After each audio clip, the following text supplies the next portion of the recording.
The story opens in the Grand Chamber of the Galactic Council, a massive space station orbiting the neutral planet, Nexus Prime. Representatives from hundreds of alien species gather for the annual Military Assessment Conference. The chamber buzzes with excitement as various species display their most advanced weapons. Captain Jake Miller, Earth's military representative, sits quietly in the human section.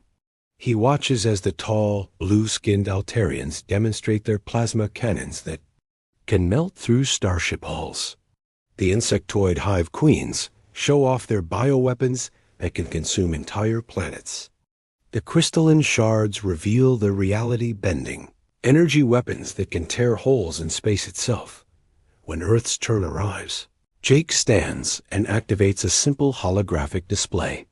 He shows basic human weapons: rifles, tanks, missiles, and nuclear bombs.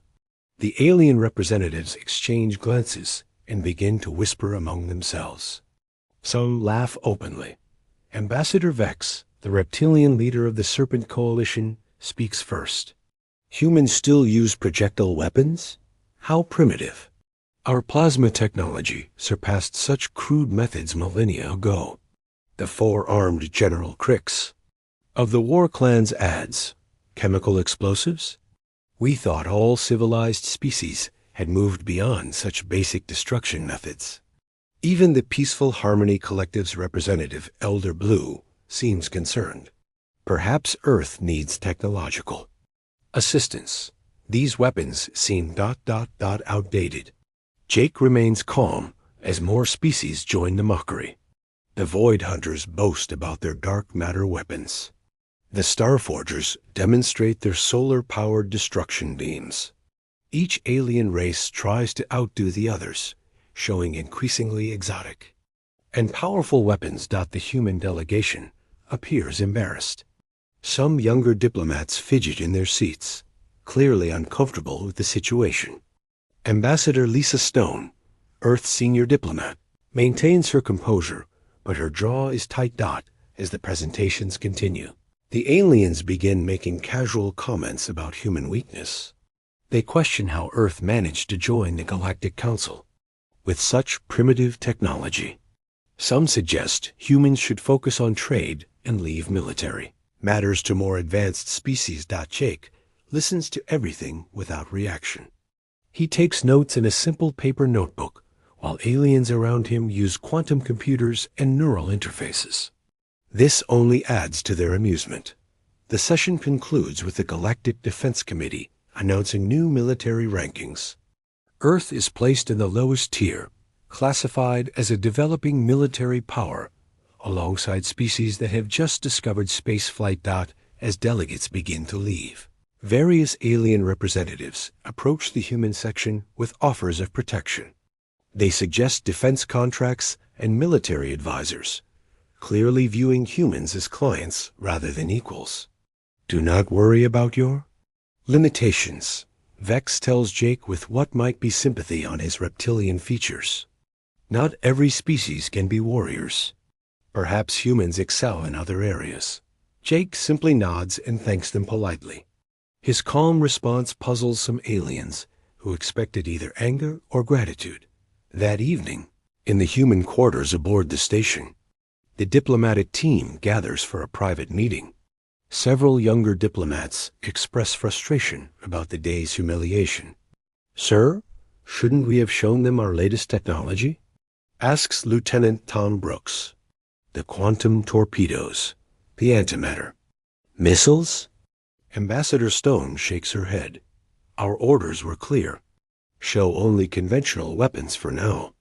Jake studies a message that arrived during the presentations. It's from Earth Command, encrypted with old-fashioned codes that no alien species would think to break. The message is simple.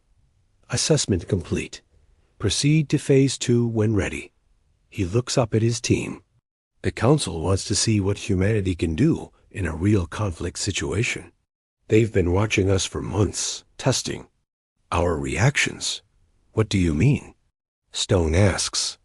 3 separate species have been conducting unauthorized scans of our home system. The Void Hunters have been moving ships near our trade routes. The war clans have been asking very specific questions about our defensive capabilities. Jake's expression grows serious. They're not just questioning our weapons anymore. They're planning something. The room falls silent as the implications sink in. The mockery they endured today wasn't just alien arrogance. It was intelligence gathering disguised as entertainment outside the station's windows. Distant stars twinkle peacefully. But in the depths of space, alien fleets are already beginning to move. The laughter from today's presentation has given them confidence that Earth would be an easy target. What they don't know is that humanity has been preparing for this moment since first contact. The primitive weapons they mocked were just the beginning. Earth's true response is already in motion. The galaxy is about to learn why humans have survived so long on a dangerous planet at the edge of civilized space. 2 weeks after the Galactic Council meeting, the first signs of trouble appear near Earth's outer colonies. Trade ships report unusual activity in the asteroid belts.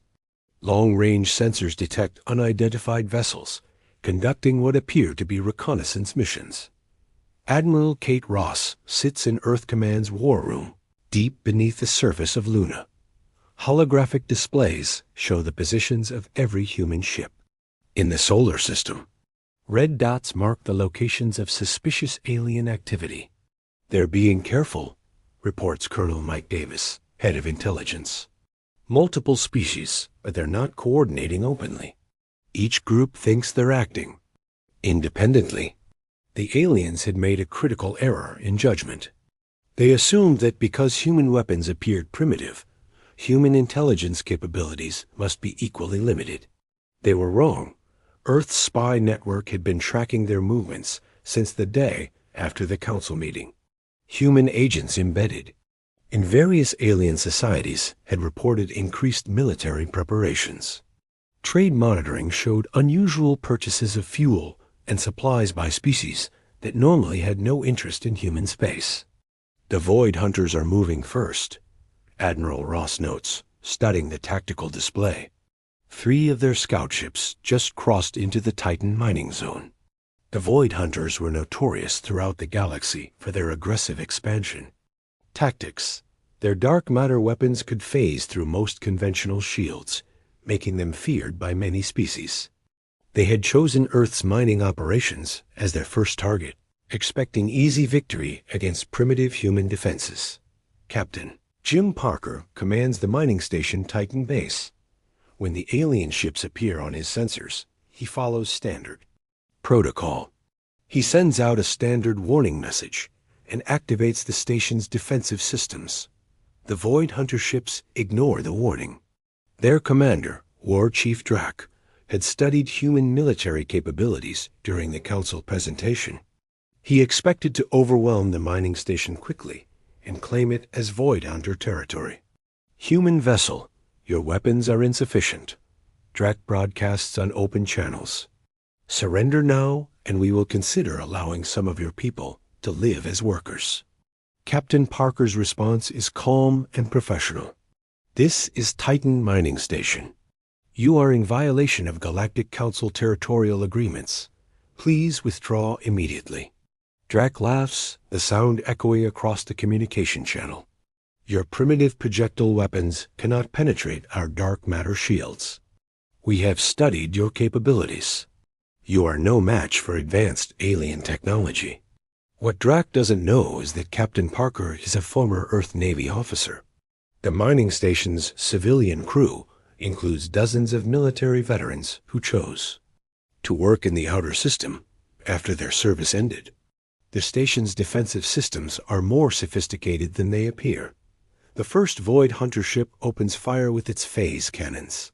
The dark matter beams pass through the station's outer shield layers without any apparent effect. Drac prepares to celebrate an easy victory. Then the second layer of defenses activates. Titan base's shields aren't just energy barriers. They're a complex system of overlapping fields that include electromagnetic dampeners, particle deflectors, and something the aliens have never encountered before: kinetic absorption grids. The dark matter beams hit the absorption grids and stop. The energy that was meant to phase through solid matter instead gets trapped in a carefully designed maze of force fields. The attack energy builds up in containment chambers beneath the station. Impossible, Drac mutters as his sensors show no damage to the human facility. Captain Parker's voice comes back over the communication channel. War Chief Drac, you have fired on a civilian mining operation. This constitutes an act of war under Galactic Council regulations. You have 30 seconds to withdraw. The Void Hunters fire again, using maximum power. More dark matter energy builds up in the station's absorption systems. Warning lights begin flashing in the station's control room as the containment chambers reach capacity. Sir, reports Lieutenant Anna Clark, the station's weapons officer. Absorption grids at 90% capacity. Ready to return fire on. Your command. Parker watches the countdown timer reach 0. The alien ships show no signs of withdrawing. Authorization confirmed. Return fire. The station's main weapon isn't a cannon or missile launcher. It's a redirection system that takes all the energy from enemy attacks and focuses it into a single, concentrated beam. 3 ships' worth of dark matter energy, amplified and refined, streams out from Titan Base in a brilliant purple beam. It hits the lead Void Hunter ship and tears through it like paper. The vessel explodes in a flash of exotic matter. The remaining 2 ships immediately begin emergency retreat procedures. Drac's confident voice is replaced by panicked commands to his fleet. But Captain Parker isn't finished. All Void Hunter vessels, you attacked a civilian target. Earth Navy protocols are now in effect. Across the solar system, hidden weapon platforms. Begin powering up. The galaxy's first lesson in human warfare is about to begin. News of the Void Hunters' defeat spreads across the galaxy within hours. The footage from Titan Base shows 3 advanced alien warships being destroyed by what appears to be a simple mining station. The images shock alien military commanders throughout known space. In the Galactic Council chambers, emergency sessions begin immediately. Representatives demand explanations for what they witnessed. The video clearly shows primitive human technology, somehow defeating one of the galaxy's most feared military forces. Ambassador Vex studies the battle recordings with growing concern. This cannot be accurate, he tells his military advisors. Our intelligence indicated human weapons were centuries behind our own capabilities. The Serpent Coalition's top weapons expert, General Six, reviews the data multiple times. The energy signatures are all wrong. That mining station absorbed dark matter weapons and redirected the energy. This technology shouldn't exist. Meanwhile, the 4-armed General Crix of the War Clans paces in his command chamber. His species had been planning their own test of human defenses. The destruction of the Void Hunter ships forces him to reconsider. Run probability analyses on human defensive capabilities. Crix orders his tactical computer. Include all available data from the recent engagement. The computer's response troubles him. Insufficient data for accurate analysis. Human weapon systems appear to operate on unknown principles.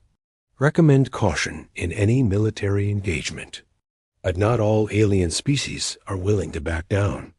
The hive queens of the insect collective see opportunity in the confusion. Their bioweapons work differently than energy-based attacks. They believe their living weapons can adapt to whatever strange technology the humans possess. Queen Mother Zix commands the largest hive fleet in her species' history. Thousands of bioships, each one a living creature bred for war, begin moving toward human space. Unlike the small Void Hunter probe, this represents a serious military threat. On Earth, Admiral Ross monitors the approaching alien fleet from her command center. Intelligence reports show massive bioship formations moving through multiple sectors. The aliens are no longer testing human defenses. They're preparing for war. The Hive Queens are bringing everything they have, Colonel Davis reports. Preliminary. Counts suggest over 5,000 bioships, including their largest breeding vessels. Earth's response begins quietly. Civilian ships throughout the solar system receive coded messages.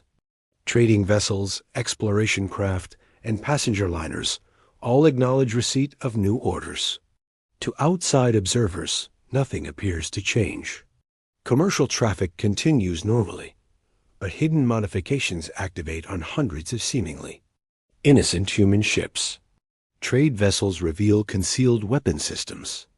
Exploration craft deploy advanced sensor arrays. Passenger liners transform into mobile command centers. The Hive Queens expect to face a conventional fleet battle.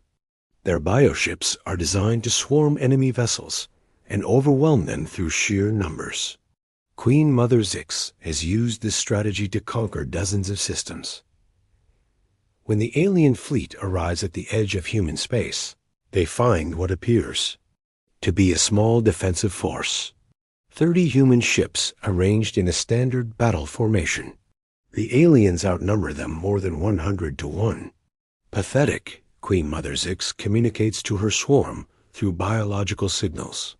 These mammals send children to fight a real war. The human fleet commander, Admiral Sarah Webb, opens communication channels. This is Earth Defense Fleet. You are entering protected space without authorization. State your intentions. Queen Mother Zix's response comes through her bioship's organic communication systems. We are the Hive Queens. We consume entire worlds. Your primitive species will feed our young. Surrender now, and your deaths will be swift. What happens next changes alien understanding of human warfare forever. Admiral Webb doesn't order an attack. Instead, she sends a single coded transmission to seemingly empty space. Authorization Phoenix. All units engage. The empty space around the Hive Queen fleet suddenly fills with ships.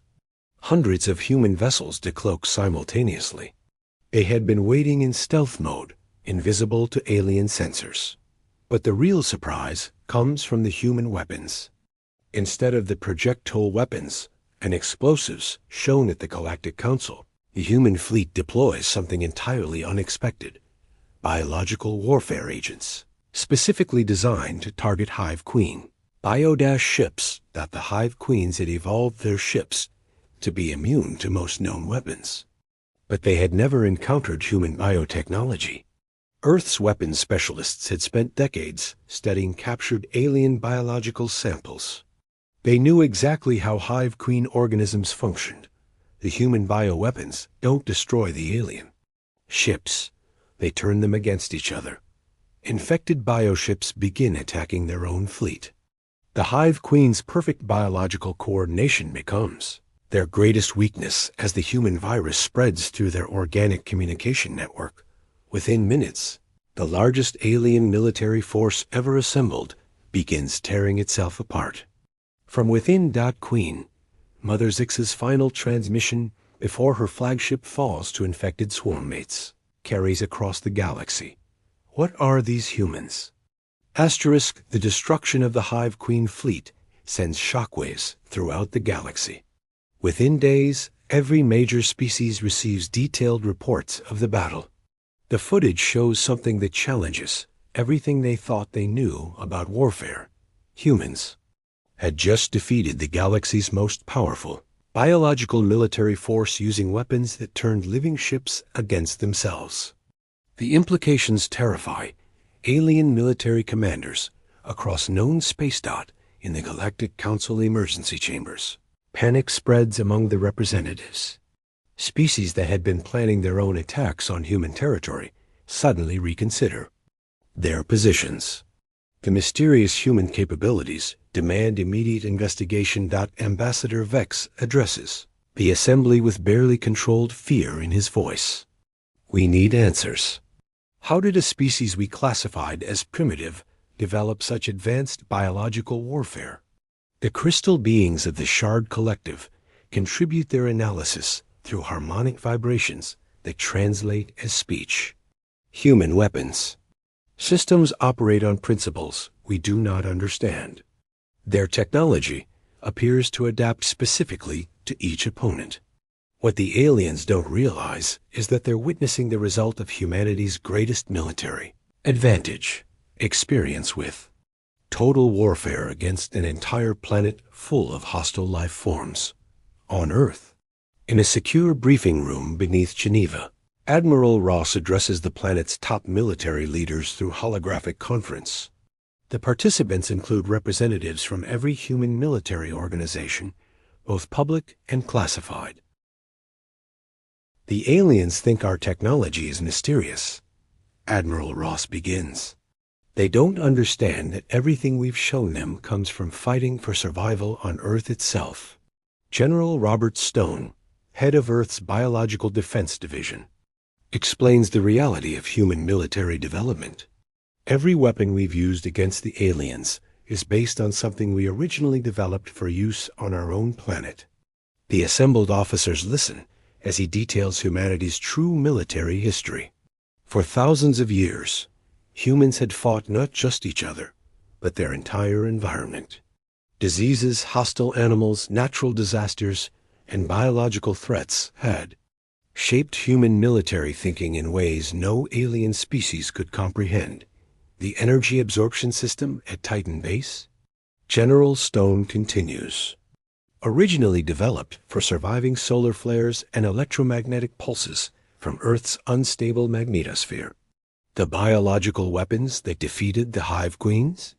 We designed those to fight engineered plagues and biowarfare agents that humans have been creating and defending against for centuries. The real revelation comes when Admiral Ross activates a classified display showing Earth's complete military capabilities. The weapons demonstrated to the aliens represent less than 5% of human military technology. Our actual arsenal includes quantum disruption devices, dimensional phase cannons, artificial gravity weapons, and temporal displacement systems, she explains. We didn't show these because we wanted to observe alien reactions to our most basic technology. Colonel Davis adds crucial intelligence information. The alien attacks weren't random. We've been monitoring a conspiracy among 12 major species to divide human territory among themselves. They viewed us as easy targets based on our Galactic Council presentation. A conspiracy had been growing for months. The war clans wanted Earth's mineral resources. The Void Hunters sought new territory for expansion. The Serpent Coalition planned to use humans as a labor force. Each species had specific goals for human conquest, but their intelligence about human capabilities was fatally flawed. They had based their planning on the deliberately limited weapons demonstration at the Galactic Council meeting. They assumed human military technology matched what they had been shown. Meanwhile, throughout the galaxy, alien military leaders struggle to understand their defeats. The Void Hunters' remaining forces analyze the energy patterns from Titan Base. Their scientists cannot explain how human technology absorbed and redirected dark matter weapons. The Hive Queen's surviving ships returned to their home systems, carrying samples of the biological agent that destroyed their fleet. Their bioscientists discover something that chills them to their organic cores. The human bioweapon wasn't just designed to defeat Hive Queen organisms. It was specifically engineered to target the exact genetic sequences of their current bioship designs. The humans had known exactly what they would face before the battle began. They studied us, Queen Mother Yix realizes as she examines the analysis. These humans knew our biological signatures better than we know them ourselves. Similar revelations spread among other alien species. The Serpent Coalition discovers that their encrypted communications had been compromised for months. The war. Clans find evidence that human agents had infiltrated their military planning sessions. the truth becomes clear. Humanity had been preparing for war with every major alien species simultaneously. The defeats at Titan Base and in the Hive Queen engagement weren't desperate defensive actions. They were carefully planned demonstrations of human military capability. As this reality sinks in, the alien conspirators face a terrifying question. If these were just demonstrations, what would happen if humanity decided to go on the offensive? The answer comes sooner than they expect. Admiral Ross stands before the emergency session of the Galactic Council, her expression calm as she surveys the assembled alien representatives. The chamber, which had once echoed with laughter at human military capabilities, now sits in tense silence. "Honored delegates," she begins, her voice carrying clearly through the vast space. "I believe there have been some misunderstandings about Earth's military position in this galaxy." The holographic displays activate around the chamber, showing real-time images from across human space. Unlike the simple weapons demonstration from weeks earlier, these displays reveal Earth's true defensive network. Massive orbital platforms surround every human world. Each platform bristles with weapons that make alien technology look primitive by comparison. Quantum cannons capable of tearing holes in reality itself. Gravitational weapons that can collapse stars. Temporal disruptors that can age enemy ships to dust in seconds. Ambassador Vex's reptilian features pale as he recognizes some of the technology. Those are theoretical weapons. Our best scientists said such devices were impossible to build. Admiral Ross nods slightly. Your scientists were working from incomplete understanding of physics. Humans have had different teachers. The truth she reveals shakes the foundations of galactic civilization. Earth hadn't developed its advanced technology through peaceful scientific advancement. Every weapon, every defensive system, every strategic capability had been forged in the crucible of total war against an entire hostile planet. You see primitive projectile weapons and think we are backwards, Admiral Ross continues. You don't understand that we still use bullets, because sometimes the simplest solution is the most effective one.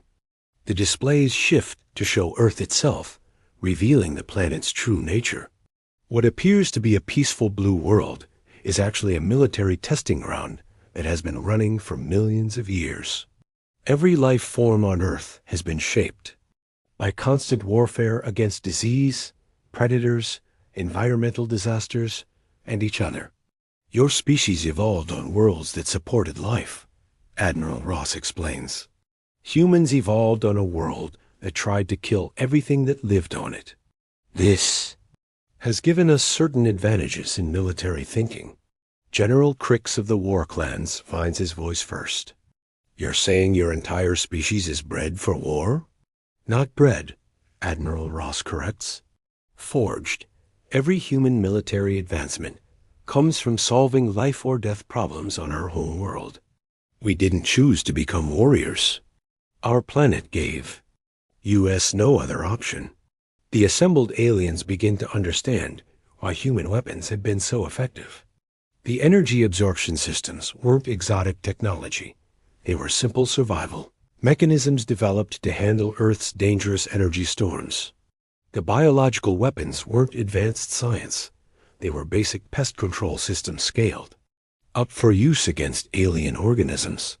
But the real revelation comes when Admiral Ross activates the final display. It shows not Earth's current military strength, but its expansion capabilities. The weapons and defensive systems you've seen represent our minimal peacekeeping force, she states calmly. They were designed to handle small-scale conflicts and maintain order in our local space. The display shows massive industrial complexes hidden throughout the human colonies. Automated factories capable of producing thousands of warships per day. Manufacturing centers that can convert asteroids into weapons platforms in a matter of hours. Our current military represents approximately 0.01% of our total production capacity. Admiral Ross continues. We maintain minimal Forces because we saw no need for more. The implications hit the alien representatives like a physical blow. If humanity's minimal forces could defeat the galaxy's most powerful military units, their full military potential was beyond comprehension. Queen Mother Yix speaks through her bioship translator, her voice trembling with fear. "What do you want from us?" Admiral Ross's expression softened slightly. "The same thing we've always wanted. Peaceful coexistence, fair trade relationships, and mutual respect among all species." She pauses, letting that sink in before continuing. "The conspiracy to divide human territory among yourselves ends now. Any species that attempts military action against human colonies will face our complete response."